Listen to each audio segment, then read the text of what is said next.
Welcome back to the Explanation Pro. Today I'll recap a drama, mystery film called Undine.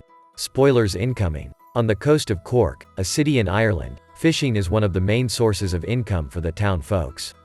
One of them is Syracuse, or Circus, as the people in town commonly call him. Syracuse is fishing like any other day, but his life turns upside down as he suddenly catches a seemingly unconscious woman in his net. Syracuse immediately contacts a sea operator, but he suddenly sees the woman moving inside the net, and so he quickly runs towards her and helps her out of the net. Seeing the woman continuously coughing and cannot walk straight, he offers to get her to a hospital, but the woman refuses. Since the mysterious woman does not want to be seen by other people but Syracuse, he lets her stay in his late mother's caravan, which is also isolated from people. After assuring the mysterious woman that she can stay at the caravan, Syracuse rushes to fetch her daughter, Annie, who suffers from kidney failure, and to bring her to her dialysis treatment. While being treated at the dialysis center, Syracuse tells his daughter about a story where a fisherman had caught a woman from the sea. Based on her father's story, Annie thinks that the woman caught by the fisherman is a magical selkie, or a creature that has the ability to be a seal in the water and a human on land. After the treatment, Annie is gifted an electronic wheelchair from the CRC, and then Syracuse brings her daughter back home to his ex-wife Maura and Maura's boyfriend Alex. Maura is furious at Syracuse for being a failure all his life since they were late for a doctor's appointment regarding a kidney match for their daughter. The next day, Syracuse goes back to the caravan to check on the mysterious girl, and there she sees her singing in an unknown language while washing her clothes. Syracuse invites her to fish with him at sea, and there the woman introduces herself as Undine, which is the name of a girl that came from the water. While Syracuse is busy checking on his lobster pots or traps, he notices that as Undine is singing, lobsters suddenly show up inside his pots. Syracuse is surprised since he hadn't got much luck in fishing for the last few days, but Undine seems to bring good luck to him. Syracuse happily goes to the market, with Undine still wanting to be left behind, and he buys a dress for Undine to wear and lies to the store clerk about the dress being for Annie when she grows up. After that, Syracuse goes to pick Annie up from school, and as Annie prefers to drive in her new wheelchair home while Syracuse is riding the car, he mentions to his daughter about the selkie again, and that whenever she sings in an unknown language, lobsters show up inside his pots. Annie becomes suspicious of his father's stories, and so she sneakily follows him to the caravan and continues to gain curiosity over his father's secret there.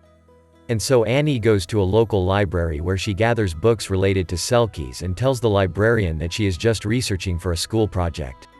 Meanwhile, Syracuse goes to confess at church to the priest about being anxious because of his recent dream of being at Alex's funeral with him being with Maura, who still has her drinking problem. He also confesses to the priest about a woman whom he caught with his net and brings him good luck, but the priest does not believe him but continues to go along with Syracuse's confession anyways. Back at the caravan, Undine cleans up the place and puts fresh flowers all around, which greatly lightens up the atmosphere of the caravan. As Undine is swimming near the sea, a curious Annie pays an unexpected visit to the caravan, and there she confirms her suspicion after seeing Undine. Annie continues to tell Undine about her knowing that she is a selkie and all the things she had researched about such creatures, and Undine is amazed by Annie's wide knowledge about selkies. Annie then bids her farewell to Undine since she needs to go home to not worry her mother, and Undine whispers, "See you again," in Annie's ear as she goes home. At the library, Syracuse tries to find books related to selkies, but unfortunately, her daughter already borrowed them all. During that time, Annie bumps into the neighborhood kids riding a bike, and they provoke Annie's new wheelchair.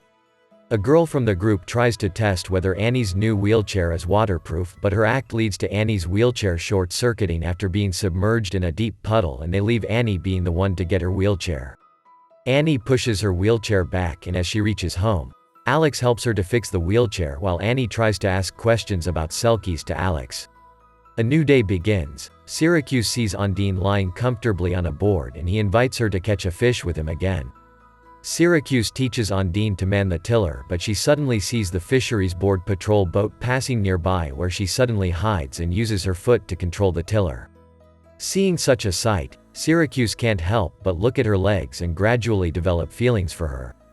The pair continues to fish at sea with Undine singing once again, and Syracuse is greatly bewildered by a bountiful catch of salmon using the method of trawling. At that moment, the Fisheries Board patrol goes near their boat again and foresees Syracuse's catch. The Fisheries Board members are confused as to how can Syracuse catch salmons using trawling instead of the usual gill nets, but Syracuse insists that it is the truth. As the Fisheries Board members are checking on the gill nets inside the boat's hold, they see Ondine inside, where she also tells them that the salmon is caught from trawling. The board eventually leaves their boat, and knowing that other people had seen her, Ondine confidently shows herself throughout the small town. In the town, Ondine finally chooses an outfit she wants to wear with Annie and Syracuse, but being a small town in Ireland, people quickly gather to see a beautiful Ondine. A few days pass, and Annie visits Ondine again at the caravan, where Ondine invites Annie to swim with her since the water might help her relax. They quickly swim at the sea, and Ondine teaches Annie how to float when she suddenly steps on an unknown object covered in seaweeds.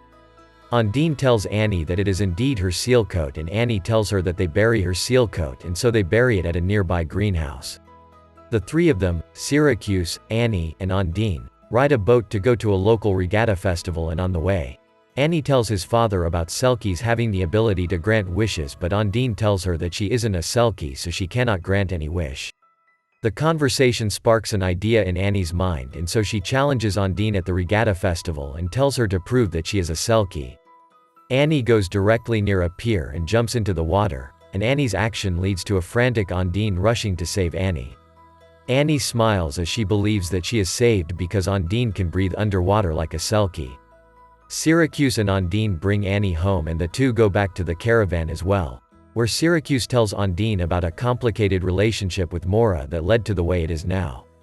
At the same time, Alex mentions a dark-haired man looking for Ondine, and this worries Annie since she thinks that it is Ondine's Selkie husband trying to get her back.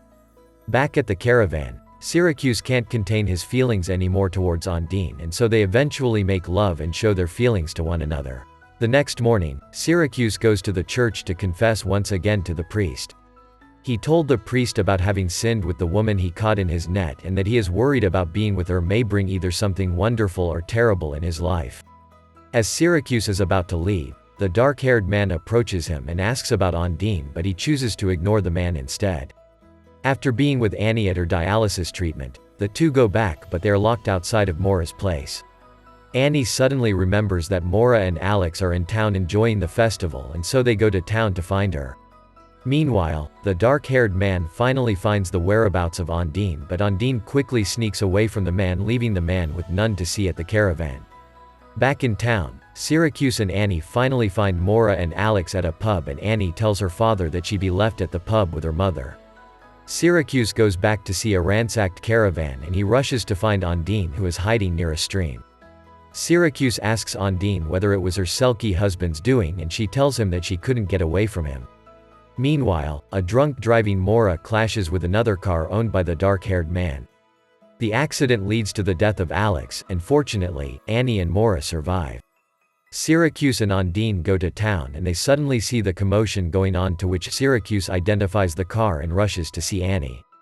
In the hospital, the doctor tells Syracuse a piece of good news about Alex being an organ donor and having a compatible kidney with Annie. A kidney transplant between Annie and Alex quickly commences, and it yields a successful surgery. At the same time, Ondine talks to the dark-haired man and is baffled to hear Ondine speaking their language since they do not belong there.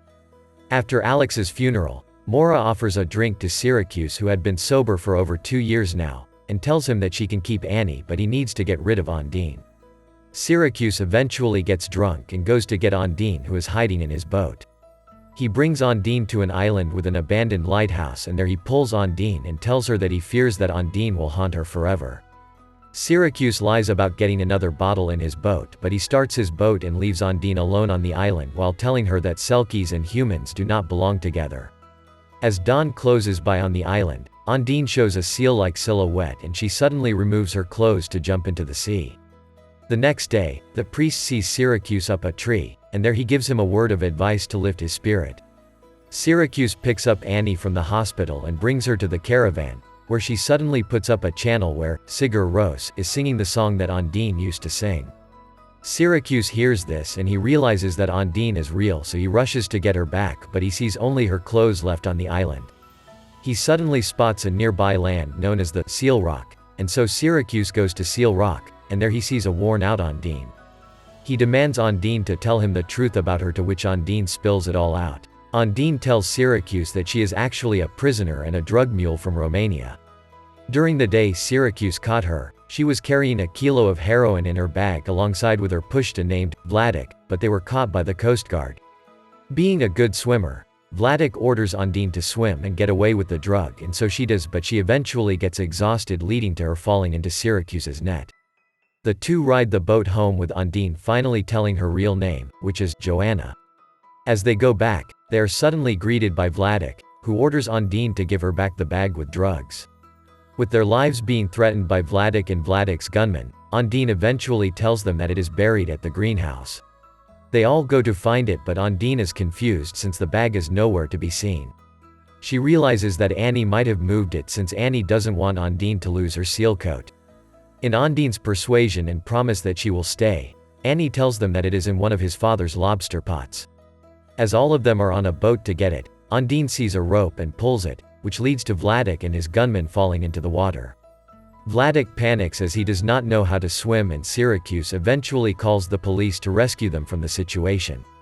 After the incident, Syracuse goes back to talk with the priest again, and he explains to him that Ondine is a non-national, which means that she might get deported.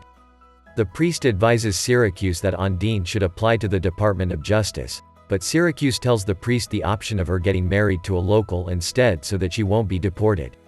The movie ends with Syracuse and Ondine marrying each other and finally having their happily ever after, with Annie still believing that Ondine is a Selkie. Thank you so much for watching. If you enjoyed this video, please hit the like button and also subscribe my channel for more videos like this. See you in the next video.